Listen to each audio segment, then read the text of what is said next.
Sea was a fickle mistress, ever-changing and unpredictable. The sun sank lower, casting long shadows and the light fading into a soft golden hue.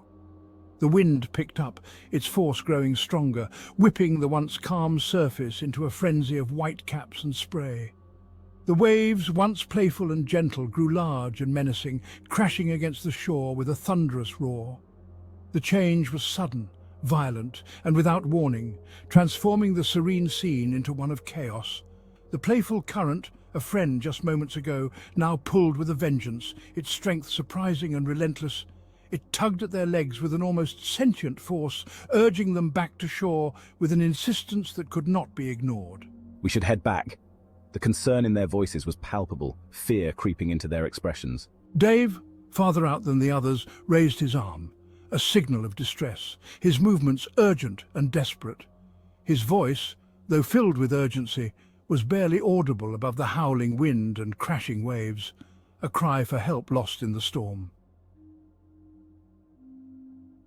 The water, once inviting, turned cold, dark. The playful waves became monsters, pulling them down. Fear, icy and sharp, pierced Dave's heart. His friends struggled, their laughter replaced by gasps. Panic seized him. They were caught in a riptide, a relentless force dragging them further from shore. He fought against it, his muscles screaming in protest. The shore, once so close, was now a distant dream. The water, his friend, had turned into a raging beast. His friends finally reached the shore, gasping for breath. But Dave was gone. Swallowed by the angry waves. They searched, their hearts pounding, calling his name until their voices were hoarse. A wave larger than the others deposited him on the sand, a broken doll tossed aside. His eyes were closed, his face eerily peaceful. Empty. His friends tried to revive him, their desperate efforts futile. The ocean had claimed him. The official report said accidental drowning. A simple explanation for a complex tragedy. A tragic end to a beautiful day. The sun had set on more than just the horizon that evening. But Dave's friends knew better. They had been with him moments before he vanished.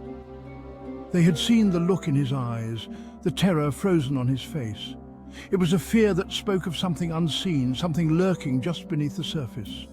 They heard the whispers in the waves, the ocean mourning its victim. The sound was eerie, almost as if the sea itself was trying to tell them something. Something lurked in the depths of Emerald Bay, something ancient, hungry. It was a presence that had been there long before any of them were born. They never spoke of it, but they knew. The silence was their way of coping, their way of keeping the terror at bay. Dave's death was no accident. The ocean had claimed him, but not by chance. The ocean had taken him, pulled him into its dark embrace. It was as if the sea had a will of its own, a dark, malevolent force, and it whispered his name still, a chilling lullaby on the wind. The whispers were a constant reminder, a haunting echo of that fateful night.